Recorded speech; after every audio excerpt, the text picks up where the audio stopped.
Madame, Monsieur, bonsoir. Bienvenue dans l'Hebdo Éco, votre rendez-vous avec l'économie sur Médien TV. Nous nous trouvons aujourd'hui à Marrakech, qui a abrité cette semaine l'Atlantic Dialogue, un forum co-organisé par l'OCP Policy Center et le German Marshall Fund des États-Unis. Un événement qui réunit des intervenants des deux côtés de l'Atlantique, des grands noms de la finance, de l'économie, de la géopolitique pour discuter des questions qui intéressent ces deux régions du monde. Parmi les thématiques qui ont été discutées lors de l'événement, il y a les investissements directs étrangers en Afrique, il y a également cette question des échanges interafricains et aussi les nouvelles techniques et manières de financement des investissements en Afrique. Pour justement discuter de cette question que nous avons choisie pour ce numéro de l'Hebdo Éco, j'ai le plaisir de recevoir autour de cette table aujourd'hui Monsieur Moubarak Lo, bonjour.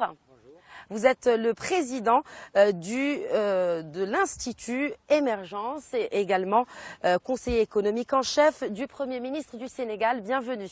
Merci. Également autour de cette table, j'ai le plaisir de recevoir Bertrand Badré. Bonjour. Bonjour. Alors vous êtes à la tête du fonds d'investissement Blue Orange Capital. Vous étiez en tout cas également ancien directeur financier de la Banque mondiale. Bonjour et bienvenue à vous. Bonjour, merci. Également aujourd'hui avec nous ici à Marrakech, Monsieur Ftahla Oualalou, bonjour. Bonjour madame. Alors vous étiez le maire de Rabat, vous avez également occupé le poste de ministre de l'économie et des finances 3 fois pendant une longue période. Bienvenue à vous et merci d'avoir accepté l'invitation. Je vous en prie. Alors nous allons tout d'abord parler d'investissements directs étrangers. Les investissements interafricains ont représenté 8% en 2007. Ils ont cru en tout cas à 22% en 2014. La question évidente qu'on pourra se poser, pourquoi l'Afrique doit-elle investir aujourd'hui en Afrique, Monsieur Oualalou? En fait, je crois qu'il faut placer cette question dans une perspective historique. Vous savez, après les indépendances, dans les années 60, il y a eu un livre célèbre qui disait que l'Afrique est mal partie. Et effectivement, l'Afrique a, pendant 3 décennies, et même un peu plus, stagné et donc reculé relativement. Et puis, à partir du début du siècle, autour de 2000, on a constaté une amélioration des performances économiques en Afrique. Et depuis de 2000 à 2014, même le taux moyen était autour de 5%. Bien sûr, c'était différencié d'un pays à un autre. Et cela est dû à ce moment-là à 2 raisons. La première, peut-être conjoncturelle, mais elle a duré, c'est la hausse des prix des matières premières et du pétrole provenant d'une demande étrangère et surtout chinoise, des pays émergents mais surtout chinoise, qui a fait que les pays producteurs des matières premières ont amélioré leur performance.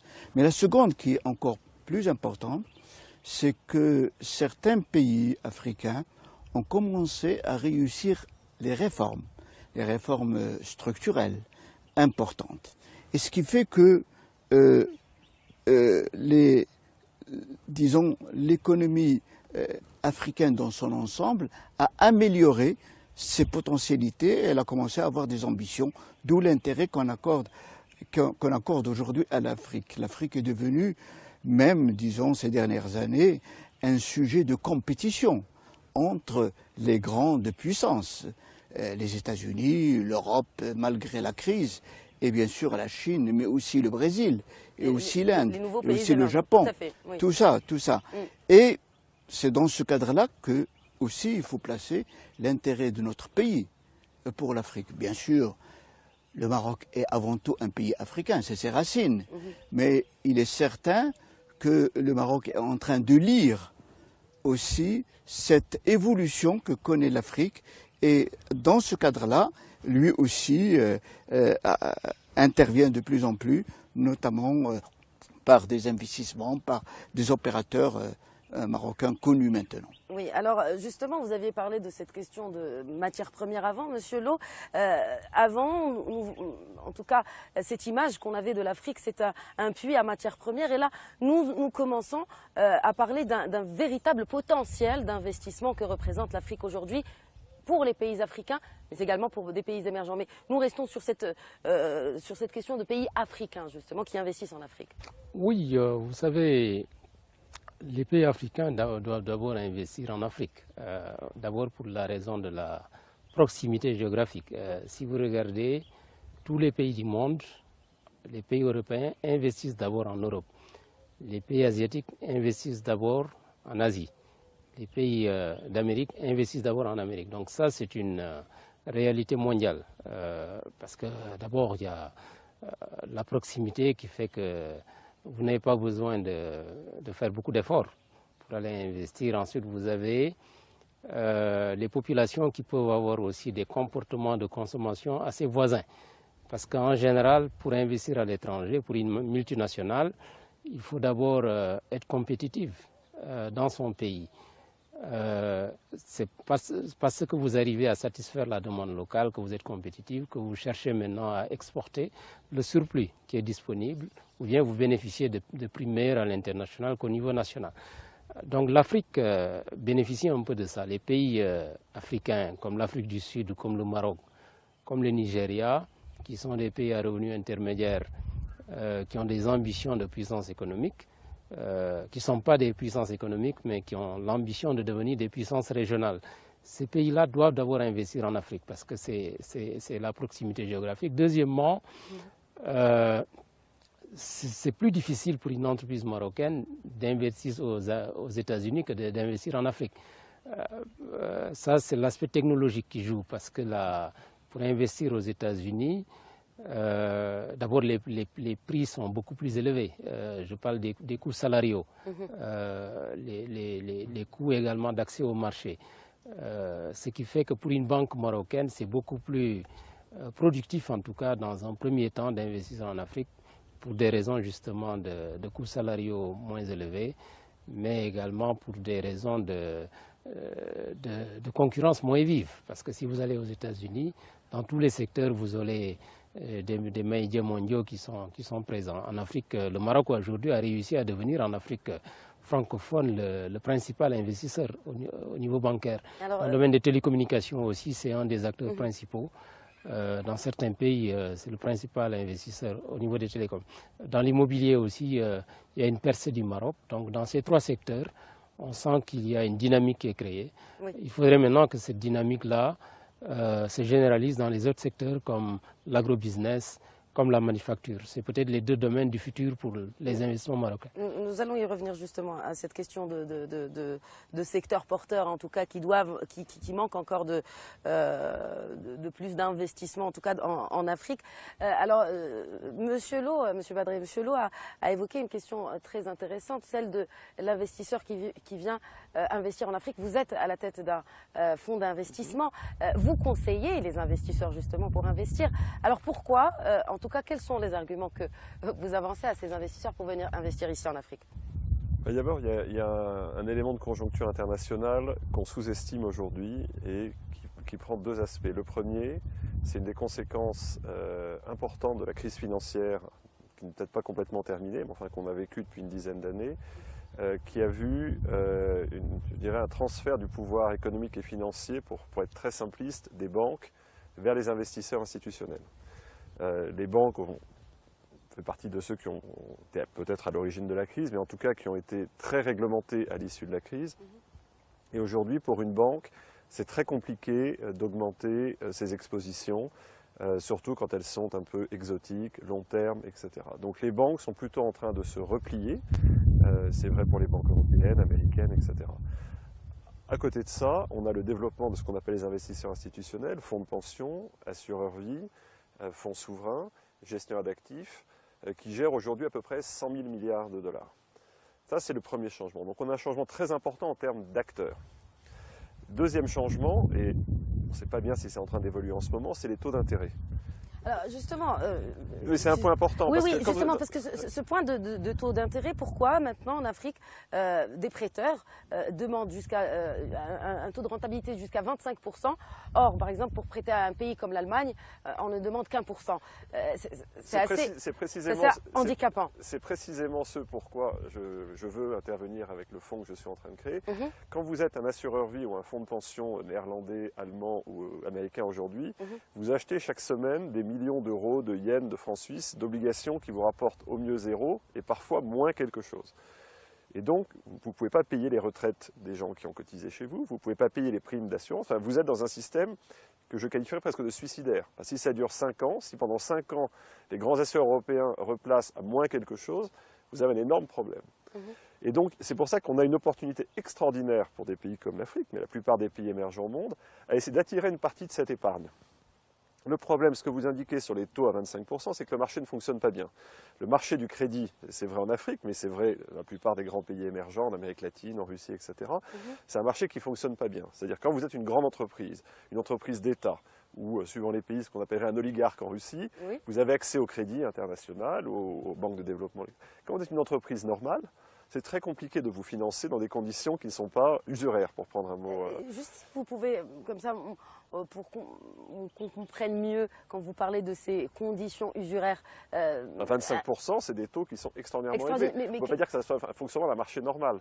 Parce que c'est un marché qui est encore en cours de construction. Est-ce que c'est l'informel? Est-ce que c'est... Non, c'est parce que c'est des marchés. Alors encore une fois, je pense que quand on regardait les marchés de capitaux dans les pays avancés il y a une centaine d'années, vous aviez le même type de phénomène. Donc il faut absolument structurer le marché du crédit par le développement des marchés locaux de capitaux, par le développement d'un secteur bancaire plus profond et par la capacité à connecter ces investisseurs institutionnels qui, plutôt que d'acheter des obligations à taux zéro, auraient tout intérêt à contribuer au financement de projets porteurs de sens en Afrique. Donc c'est ce changement qui est en train de se passer. L'écosystème n'existe pas. Vous êtes un grand investisseur qui gère 1000 milliards de dollars, et il y en a un certain nombre maintenant qui gèrent 1000 milliards de dollars. Personne ne sait ce que ça représente, 1000 milliards de dollars, mais il y a des gens qui gèrent 1000 milliards de dollars. Comment est-ce que vous voulez identifier le bon projet dans lequel vous pouvez investir en Afrique dans des bonnes conditions? Et c'est là qu'il faut recréer des intermédiaires, qui soient éventuellement les banques publiques de développement, les banques locales, les administrations, toute une série d'organismes qui sont en train d'apparaître et qui vont permettre normalement de canaliser une partie de cette épargne là où elle fait du sens. Pour l'instant, quand vous êtes un assureur et que vous achetez de l'obligation à taux zéro, vous ne rendez pas service à l'émetteur, parce que l'émetteur il a de l'argent gratuit, donc il ne fait pas de réforme, c'est tellement plus simple, l'argent vient gratuitement. Pourquoi est-ce que je mettrais des gens dans la rue? Donc, ça ne rend pas service aux pays dans lesquels vous n'investissez pas, qui ont ces besoins. Si en revanche vous arrivez à trouver des moyens de transférer une partie de cette épargne, vous rendez service à tout le monde. Est-ce que vous pensez que cette dynamique justement d'investir en Afrique est-elle encouragée ou plutôt attise-t-elle, on va dire, une réticence d'investisseurs classiques ou en tout cas historiques qui ont toujours investi en Afrique et notamment récemment, que ce soit la Chine ou d'autres pays? Monsieur Lo, peut-être? Bon, je pense, en tout cas, moi je suis conseiller du Premier ministre du Sénégal. En investissement, il n'y a pas d'amis, il n'y a que des intérêts. Je pense qu'on n'est pas là pour protéger les investisseurs traditionnels. Nous avons des besoins d'investissement et nous prenons les investisseurs qui sont les plus agressifs, ceux qui veulent soutenir le développement du pays. Est-ce qu'il n'y a que ce soutien du développement du pays? Y a-t-il peut-être d'autres raisons Bon, de toute façon, les investisseurs ne sont pas des philanthropes. Donc nous disons que le vrai mot, c'est le win-win. C'est-à-dire l'investisseur, il vient pour gagner de l'argent, mais également les pays ont des besoins d'investissement énormes dans le domaine des infrastructures, dans le domaine également des industries qui créent des emplois, parce que n'oubliez pas qu'on a des jeunesses, des sociétés très jeunes, avec beaucoup de jeunes qui sont au chômage, donc il faut créer beaucoup d'emplois. Donc tous les investisseurs, quel que soit le pays, nous ne faisons pas de fixation sur le pays, c'est le projet qui est proposé par les investisseurs qui compte. Et nous choisissons de manière très objective l'investisseur sur la base du meilleur projet présenté. Donc nous sommes dans une compétition ouverte. La Chine, l'Inde, les États-Unis, la France, l'Allemagne, le Maroc, tous ces pays-là sont invités et que le meilleur gagne, comme on dit. D'ailleurs, vous avez parlé d'infrastructure. Monsieur Le Wallel, nous y reviendrons. Non, je crois qu'il faut tenir compte, les investisseurs en général, et à travers les investisseurs, les grands États et les petits, qui s'intéressent de plus en plus à l'Afrique, constatent qu'il y a un dynamisme en Afrique possible. Avant tout, un dynamisme démographique. Le XXIe siècle sera essentiellement un siècle africain sur le plan démographique. L'urbanisation du monde se terminera en Afrique. Les couches moyennes vont se développer maintenant en Afrique. Si le XIXe siècle a été essentiellement européen, le début du siècle après 1914 américain et atlantique, essentiellement, la fin du siècle du XXe et le début du XXIe siècle asiatique, maintenant tout le monde sait que l'Afrique aura sa part et elle va de plus en plus être parmi les moteurs, malgré ces problèmes qu'on connaît. Et par conséquent, c'est dans ce cadre-là, d'autant plus, comme je l'ai dit tout à l'heure, il y a un certain nombre d'États qui ont pu maîtriser le cadre macroéconomique de leur économie, qui ont la vision et la volonté de diversifier leur économie, c'est-à-dire de ne pas rester dépendant des matières premières, de faire un peu d'industrie, d'améliorer leur agriculture, la pêche, etc. Tout ça, donc cette diversification est un élément important, attrayant, et d'autant plus qu'aujourd'hui, le monde est en train de devenir un monde multipolaire ou apolaire. Et par conséquent, toutes les puissances anciennes, l'Europe, ancienne colonisatrice, les États-Unis, l'Amérique du Nord en général, mais aussi surtout la Chine, et l'Inde, et le Japon, et la Corée. Et dans ce cadre-là, bien sûr, il y a une prise de conscience à l'intérieur de l'Afrique d'un certain nombre de pays, comme le Maroc, qui considèrent que l'Afrique doit être à l'ordre du jour. Très bien. Je vais reprendre une citation de M. Moubarak en marge d'un sommet qui s'est tenu à Dakar récemment. Je vous cite, l'émergence d'un pays dépasse la simple construction d'infrastructures, vous avez déclaré. Et là, justement, M. Oualalou vient d'évoquer ces projets de grande puissance, mais également du Maroc dans l'Afrique. Où placeriez-vous aujourd'hui le Maroc en tant qu'investisseur dans l'échiquier africain? Bon, le Maroc est le deuxième investisseur en Afrique, après l'Afrique du Sud. En Afrique francophone, ça doit même être le premier, parce que le Maroc est beaucoup plus offensif que l'Afrique du Sud dans nos pays. Maintenant, ce qu'il faut développer, c'est la diversification de l'investissement. Parce que si vous regardez pays par pays, par exemple le Sénégal, si vous regardez la courbe de l'investissement marocain au Sénégal, vous avez des situations de pic très élevés. Ensuite, ça se tasse. Ça veut dire que c'est pas continu sur la durée. Vous avez une participation à une privatisation, ça vous donne un investissement très important. Ensuite, ça revient à un niveau relativement faible. Donc, ce qu'il faut, c'est comment maintenir sur la durée des investissements massifs sur le continent africain. Bien évidemment, ça demande beaucoup de fonds, mais je pense que le Maroc, tout à l'heure, ce que disait Bertrand sur ces nouveaux fonds disponibles, il est tout à fait possible pour des entreprises marocaines qui ont démontré leur capacité à rentabiliser des investissements, à pouvoir saisir ces fonds, ensuite aller investir en Afrique. Donc c'est un peu ce rôle d'intermédiaire entre des besoins d'investissement et des besoins d'investisseurs financiers qui cherchent où placer leur argent et qui ne peuvent pas prendre des risques directement, mais qui cherchent des intermédiaires capables de leur assurer une bonne rentabilité. Il y a les fonds en Europe, les fonds de pension, il y a également dans les pays du Golfe, parce qu'aujourd'hui, ces fonds-là peuvent également chercher à se placer. Donc c'est un atout formidable que le Maroc peut jouer en tant que pays un peu à la convergence de l'Europe, du monde arabe et de l'Afrique. Je pense que c'est très unique d'avoir ces trois atouts. Et le Maroc aussi est ami de tout le monde. Qui fait que je pense que dans le futur, c'est c'est un investisseur qui va compter dans le continent africain. Mais comme je disais, il faut aussi diversifier. Justement, parlant de diversification, voilà. il y a, je ne cite que ces derniers investissements. Bien sûr, il y a le système bancaire qui est largement implanté dans le continent à travers Attijari Wafa Bank, le groupe BMCE Bank, le groupe Banque Populaire. Il y a cet énorme projet de l'OCP qui vient d'être lancé en Éthiopie. Et au Nigeria aussi. Et au Nigeria. Nous allons revenir au gazoduc. Justement, cet aspect de sécurité alimentaire qui est d'un côté est un investissement à forte valeur ajoutée, Monsieur Badré, mais aussi c'est un investissement qui sert, entre guillemets, le développement durable. Absolument. Je reviens juste sur le développement du secteur bancaire, parce que quand j'étais directeur financier du Crédit Agricole, c'était exactement une des tensions qui s'est manifestée pendant la crise. Nous avons vendu le réseau africain du Crédit Agricole à Attijari Wafa. Et c'était dur pour moi. C'était une décision que vous avez prise? Pas tout seul, avec le directeur général du conseil d'administration. Vous avez poussé vers nous, on avait besoin d'argent, pour être très matérialiste. Et je pense que dans la durée, j'étais à Casa hier où j'ai vu les équipes d'Attijari Wafa, je pense que dans la durée, ils sont un très bon actionnaire. Et que derrière... C'était une bonne affaire pour les Marocains et c'était pas une mauvaise affaire pour nous. Pour le crédit. Donc je finis cette parenthèse. C'est gagnant-gagnant. Ouais, win-win, gagnant-gagnant. Dans les circonstances où on était au milieu de la crise, oui, aujourd'hui je regretterais. Mais bon, c'est comme ça.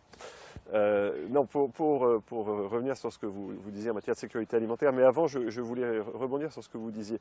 Oui, l'Afrique est présente dans les décisions d'investissement, mais ça ne va pas se faire tout seul. Parce que la compétition, elle joue. Aujourd'hui, d'une certaine manière, les gens disent « je préfère acheter une obligation allemande qui me rapporte 0 parce que c'est sûr ». C'est sûr, oui. Et il y a un problème de perception aussi. Il n'y a rien qui peut forcer un investisseur à venir. Donc il faut organiser, c'est bien s'il y a de la compétition, mais il n'y aura pas toujours de la compétition. Ça, c'est le premier sujet. Donc il ne faut surtout pas relâcher l'effort. Il faut créer ces endroits où les investisseurs se sentent en confiance. Et ça prend énormément de temps avec quelque chose qui est très injuste. C'est qu'on pardonne moins facilement aux pays en développement et aux pays émergents qu'on pardonne aux pays développés. Parfaitement. J'aime bien citer cet exemple. On parle beaucoup de partenariats publics-privés. On dit qu'il faut faire des partenariats publics-privés. Je prends toujours l'exemple du Sénégal, où effectivement l'autoroute qui sort de Dakar, c'est un partenariat que je cite en exemple, qui marche parfaitement. Si je prends l'exemple de la France, où après avoir privatisé les autoroutes, quelques années plus tard, on dit on va changer les conditions. Bon, la France, entre guillemets, on lui pardonne. On ne pardonnerait pas au Sénégal. Donc il y a cette question de perception qu'il faut affronter, elle est injuste. Les médias ne jouent pas en faveur aussi de l'image. C'est pas que les médias, c'est que encore une fois, on sait très bien, et c'est des situations vécues, pour beaucoup d'investisseurs, l'Afrique c'est un seul pays. C'est très injuste. On peut dire, mais non, attendez, le pays X est à 3000 km du pays Y, mais quand vous présentez un projet au conseil d'administration et que la veille, dans un des pays africains, il y a eu un souci, les gens vous disent... Ah là là, regardez l'Afrique, c'est très dangereux. Ça n'a rien à voir. Donc il y a encore ce problème de perception et il faut continuer encore et encore à dire, mais non, c'est effectivement, vous l'avez dit, c'est un réservoir démographique. C'est là qu'il y a une émergence de classe moyenne. Ça n'est pas que des matières premières. Et ça, c'est la transition difficile aujourd'hui. C'est vrai qu'on a eu, comme l'a dit le ministre tout à l'heure, les matières premières ont été le moteur pendant 15 ans. Et maintenant, il faut changer de moteur. Et c'est une phase qui est très délicate. Une phase au moment où les gens commencent à avoir des doutes. Et surtout, vous parlez d'un monde multipolaire ou apolaire. Moi, j'ai peur d'un monde fragmenté. C'est-à-dire, quand un président dit « Make my country great again » ou « My country first », c'est un autre débat. Non, mais il n'est pas le seul. Quand vous êtes la grande montagne et que vous sortez de l'Europe, donc si chacun se replie sur ses frontières, il y a une montée du protectionnisme. Nous le remarquons. Je fais le pari, c'est une montée du protectionnisme. Je crains que l'Afrique soit plus une victime qu'un bénéficiaire de la montée du protectionnisme. Donc, il ne faut pas se raconter que des histoires. Il faut se dire, il y a du potentiel, il faut tout faire pour, mais ça va devenir probablement un peu plus difficile que ça l'a été ces 15 dernières années. Monsieur Wallalou. Avec ça, je n'ai pas répondu à votre question sur la sécurité alimentaire. Monsieur Wallalou veut justement rebondir sur ça et nous allons revenir à ma question. Un élément important à partir de votre intervention et la vôtre aussi. Le Maroc, au début du siècle, a assaini un certain nombre et a réformé un certain nombre de secteurs. Et ces secteurs, une fois réformés, une fois assainis, solidifiés, ont eu la possibilité d'intervenir en Afrique. Les télécoms, ça a été assaini en 2000, avec à ce moment-là l'entreprise Maroc Télécom comme leader, et à partir de là, elle a eu la capacité de commencer à jouer son rôle en Afrique. Et puis le secteur financier, bancaire et assurance, c'est la réforme de ce secteur qui a permis à nos banques de devenir une référence et même de dialoguer avec des banques françaises qui étaient bien placées d'ailleurs en Afrique et en partie de se substituer à ces banques, en partie bien sûr. Mais la troisième réforme la plus importante, me semble-t-il, pour l'Afrique, c'est celle de l'OCP. Elle est essentielle parce que cette réforme a permis à l'OCP de commencer à mettre en place une stratégie mondiale qui concerne l'alimentaire. Or, la question alimentaire, dans l'avenir, sera essentiellement africaine, parce que c'est là où il y a l'urbanisation, la montée des couches moyennes et une amélioration quantitative et qualitative de l'alimentation. D'où l'intérêt, bien sûr, des deux grands projets qui ont été initiés par Sa Majesté, et en Éthiopie et au Nigeria. C'est essentiel. Justement, on revient à cette question de développement durable et de sécurité alimentaire. C'était ça ma question. Absolument. Alors, ce qui est intéressant, c'est que dans le fonds que je suis en train de constituer, j'ai un certain nombre de personnes qui sont en train d'investir, qui viennent de l'agroalimentaire. Des grands patrons du secteur agroalimentaire qui ont plusieurs sujets. Le premier, c'est effectivement la sécurité alimentaire mondiale. Point numéro 1, on va être 3 ou 4 milliards d'êtres humains en plus, une grande partie en Afrique. Comment on nourrit tous ces gens? Ça, c'est un point majeur. Deuxième sujet, le changement climatique. Il ne faut pas oublier, on était à Marrakech il n'y a pas très longtemps pour COP22. Si vous prenez l'exemple d'une matière première importante, qui est le café, au moment où les Chinois découvrent le café et se détournent un peu du thé, ils commencent à boire du café. Beaucoup. Donc le café est une matière première qui tient bien. Une grande partie du café est produit dans des zones qui vont être influencées par le changement climatique. Donc les grands du café se disent « où est-ce que je peux m'implanter ?» Et c'est vrai qu'il y a des possibilités en Afrique, par exemple. Donc ça, c'est un point important. Et puis, il y a un troisième aspect qui est la qualité alimentaire. Je reprends l'exemple du café. Les gens prennent de moins en moins de café standard et de plus en plus de café de qualité. Et donc tout ça, effectivement, est un potentiel pour l'Afrique. Donc comment est-ce qu'on s'organise? Les gens, ceux qui viennent investir chez moi, c'est les questions qui se posent. Le business agricole, l'agribusiness, comme on dit, est un des sujets absolument majeurs, qui est un sujet crucial, encore une fois, de sécurité.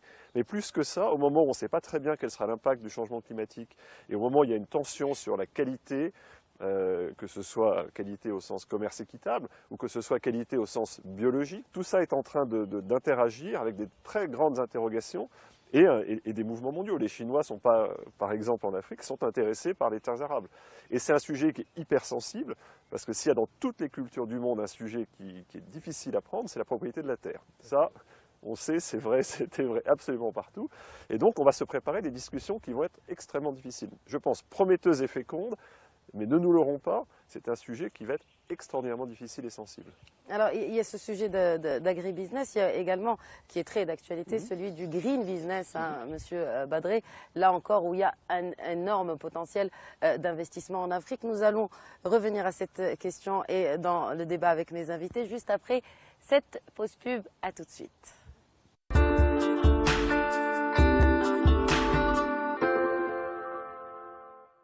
Madame, Monsieur, bonsoir et bienvenue. Si vous nous rejoignez juste avant la pause pub, nous parlions d'agribusiness en Afrique, des opportunités d'investissement dans ce secteur. Et avant de passer également au green business, Monsieur Lo, vous vouliez réagir à ce que disait Monsieur Badré concernant justement ce secteur très prometteur et qui attise beaucoup de convoitises des investisseurs qui est l'agrobusiness. C'est vrai, tout à l'heure j'ai parlé de la nécessaire diversification de l'investissement marocain en Afrique parce qu'aujourd'hui, c'est essentiellement dans la banque, les télécoms, l'immobilier. L'agrobusiness, c'est un domaine sur lequel le Maroc a d'énormes atouts pour pouvoir investir en Afrique. D'abord, il a réussi à développer une compétence distinctive dans le domaine des agrumes, mais même dans le domaine des céréales. Le Maroc aussi bénéficie de grandes sociétés comme l'OCP, qui sont l'Office chérifien des phosphates, qui ont permis de développer une agriculture compétitive et productive. Donc aujourd'hui, l'OCP a montré la voie en investissant dans le domaine du phosphate en Afrique. Il est temps que les grands groupes marocains agroalimentaires aillent investir le marché africain. Il y a de la terre, il y a de l'eau, il y a également une demande alimentaire importante. Aujourd'hui, beaucoup de pays africains n'arrivent pas à produire assez pour la population. Je pense que le Maroc peut saisir cette opportunité, non seulement pour la production de céréales, mais même pour la transformation des produits agricoles. Et dans ces deux domaines, à la fois l'agriculture de base, mais également la transformation des produits agricoles, je pense que le Maroc peut jouer un rôle comme investisseur majeur en Afrique. Alors, nous allons parler maintenant d'énergie, et notamment avec ce méga projet de gazoduc qui acheminera du gaz du Nigeria vers le Maroc et in fine peut-être vers l'Union européenne. Sa Majesté le roi Mohammed VI a présidé cette semaine une séance de travail sur justement la faisabilité, la rentabilité de ce projet gigantesque, un projet, rappelons-le, qui était tombé à l'eau. Il était initié par l'Algérie et le Nigeria il y a 14 ans. Il a été un peu mis à l'écart. Maintenant, le Maroc entame ce nouveau projet qui, disons-le, sera bénéfique à tous les pays qu'il traversera, car il est question d'électrification de l'Afrique, il est question de pôle industriel. Alors, Monsieur Oualalou, justement, il n'y a pas que l'énergie, quand on parle de gaz, il y a également cet aspect d'agrobusiness, de transformation d'engrais, enfin de phosphate avec le gaz à travers Alors, le gaz. comme vous avez dit, premièrement, ce grand projet qui va permettre le passage du gaz à travers une douzaine de pays, Oui. Avant tout, il va permettre de promouvoir l'électrification. Tout à fait. Ce qui est essentiel des pays africains. En deuxième lieu, ça va être un élément de promotion des échanges, parce que c'est un gaz qui vient de Nigeria, qui passe dans d'autres pays, même si ces pays produisent aussi un peu de gaz, mais de toute façon. Et puis en troisième lieu, il va changer qualitativement nos relations aussi avec l'Europe, parce que c'est un gaz qui va venir irriguer nos économies avant de pouvoir passer à l'Europe. Alors le deuxième aspect est essentiel. Le Maroc a des engrais. Il a essentiellement du phosphate.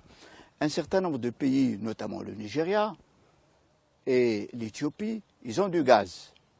Aujourd'hui, pour produire des engrais et toutes les formes des engrais, il faut un mariage, un mixage entre le phosphate et le gaz.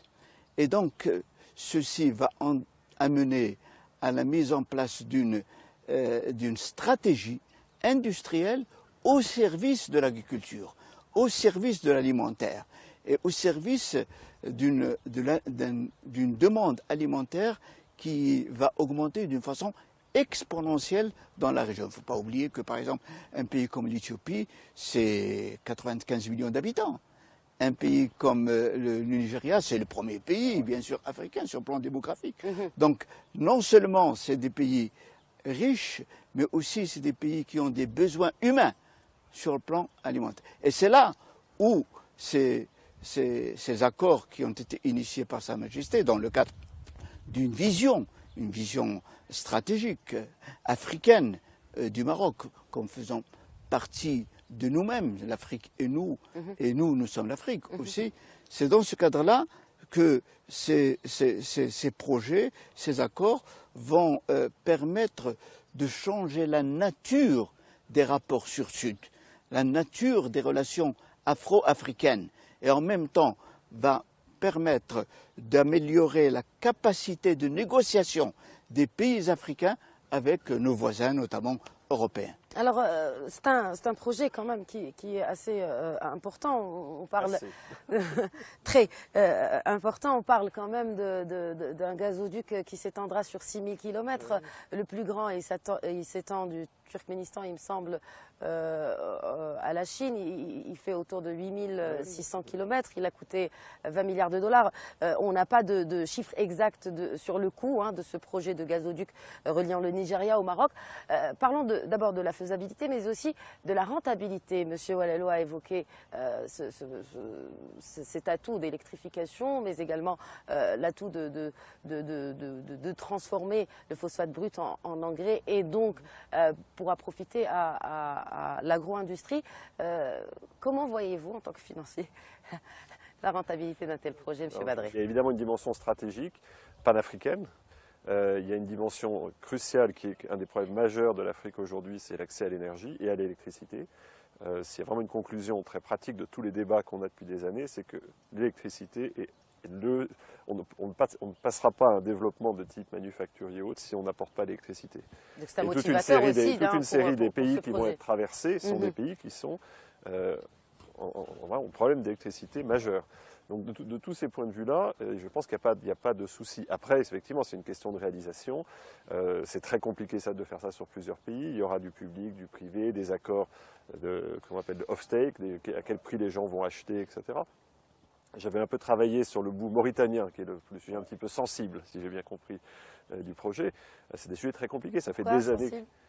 Parce que je crois que la Mauritanie n'est pas complètement à bord encore de ce projet. Donc si on veut que le gazoduc passe, il faut qu'il passe aussi par la Mauritanie, qui a découvert du gaz il n'y a pas très longtemps au large de Nouakchott, et qui est en train, on travaille avec la Banque mondiale.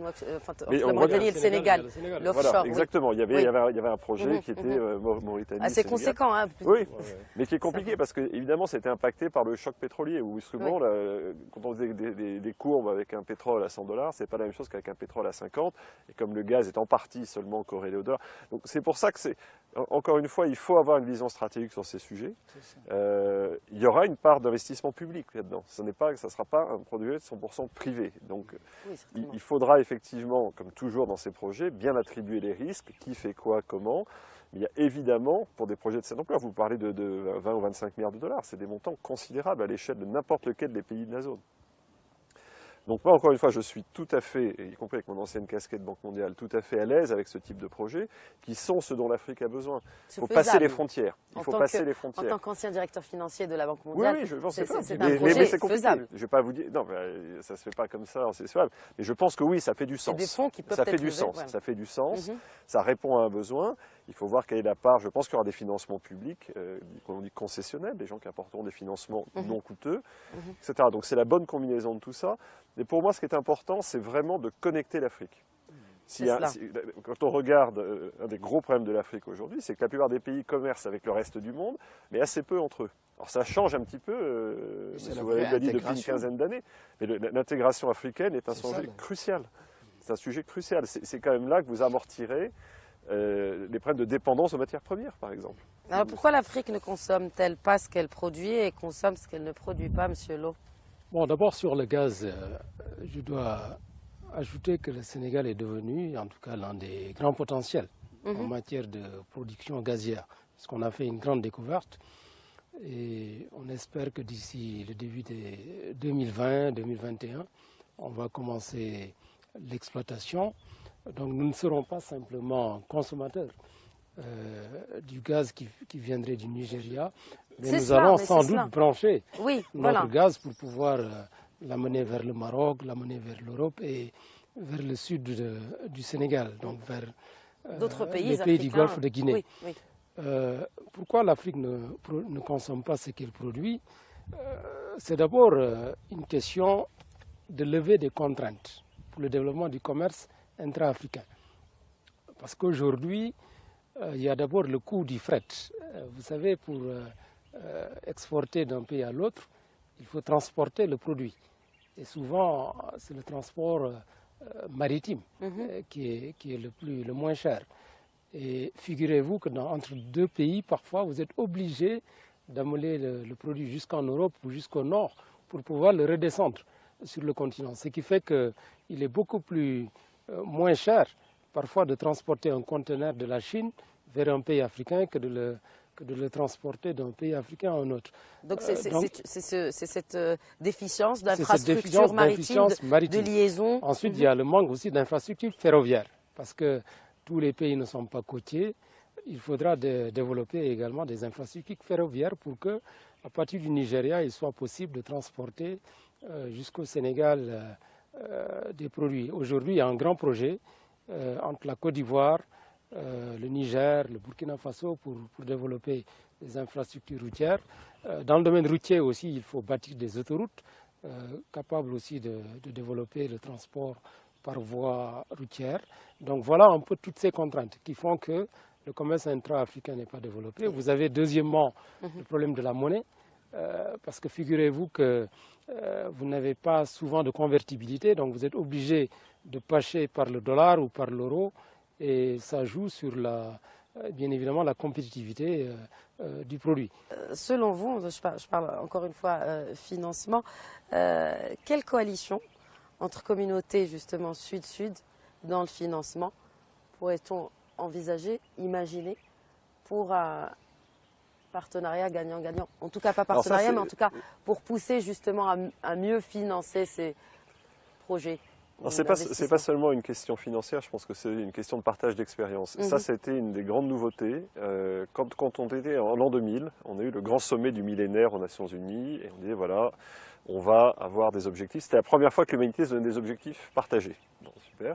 Donc on a avancé, ça s'est un peu ralenti avec la crise financière, mais enfin on a renouvelé l'exercice avec les objectifs du développement durable et la COP. Mais c'est vrai qu'en 2000, c'était essentiellement un raisonnement qui était de dire les pays de l'OCDE, donc pour faire court les pays du Nord, vont accroître leur effort d'aide publique pour les pays du Sud. Et on avait sous-estimé deux choses. Le premier, c'était que l'argent public n'était pas tout et qu'en réalité, les vrais flux étaient privés. Et ça, c'est quand même la vraie... Alors, que ce soit les flux d'investissement direct, pour partir du point dont on partait tout à l'heure, ou que ce soit les flux de la diaspora, par exemple, ce qu'on appelle les flux des migrants. Et on avait sous-estimé le Sud-Sud, qui est quelque chose, on parlait, alors la Chine est compliquée, parce que la Chine est-elle du Nord ou du Sud? C'est une question encore ouverte. La Chine se dit comme pays en développement. Voilà, il continue à se présenter comme pays en développement. Bon, mais en même temps, regardez, pour avoir, par exemple, le Brésil est un des premiers pays à mettre en place des programmes de cash conditionnel, en disant on transfère de l'argent à des familles pauvres en échange d'efforts de santé, d'éducation, etc. Et bien ça, c'est une expérience brésilienne qui est plutôt un succès, qui a été exporté en Afrique. Mais il y a des choses dans les deux sens. Donc c'est pas seulement... Comme vous avez dit au début, il y a aussi l'effet de la crise. Absolument. L'effet de la crise fait que, effectivement, de plus en plus d'autres pôles ont pu s'imposer. Absolument. De plus en plus. Donc on a effectivement une dimension sud-sud à laquelle il faut qu'on s'habitue. Elle est vraie en matière commerciale. Le commerce sud-sud devient majoritaire dans le monde. Elle est vraie en matière, encore une fois, de partage d'expertise. Donc tout ça est en train de se rebrasser, ce qui crée un peu d'effervescence et un peu de tension, parce qu'on ne sait pas très bien où on va, on ne sait pas modéliser tout ça. C'est ça qui fait qu'on est dans un monde un peu crispé aujourd'hui, mais qui reste un monde, encore une fois, moi je suis convaincu qu'il y a des promesses, mais ça ne sera pas tout seul. Oui, ça va. Un dernier mot, parce que là il nous reste pas beaucoup de temps. Sur le sud-sud, nous avons discuté à Marrakech d'ailleurs d'une grande initiative pour développer les relations entre l'Afrique et l'Amérique latine. D'ailleurs, nous comptons l'année prochaine accueillir à Dakar un groupe stratégique qui va réfléchir sur cette question-là. Et nous comptons le faire avec l'OCP Policy Center et les centres de recherche d'Amérique latine. Il y a cette dynamique à créer entre l'Afrique et l'Amérique latine, entre l'Afrique et l'Asie. C'est cette dynamique, comme disait tout à l'heure le professeur ou ministre de l'économie et des finances, ce monde multipolaire, c'est également un monde où des relations bilatérales peuvent se conduire avec les différentes zones du monde, du globe. Un dernier mot, M. Walel, justement. Moi, je crois que il faut être volontariste, il faut être optimiste, et en même temps, il faut considérer, à juste titre, que ce 21e siècle va être le siècle de l'Afrique. Et nous ne parlons plus de coopération sud-sud en ne parlant que d'Afrique, mais également d'Amérique latine. Messieurs, je vous remercie pour votre présence ici avec nous et d'avoir accepté l'invitation de l'Hebdo Éco. Merci à tous de nous avoir suivis. Je vous donne rendez-vous vendredi prochain à 22 h pour un nouveau numéro de l'Hebdo Éco. Et je vous souhaite à tous une excellente suite de programmes sur Médien TV.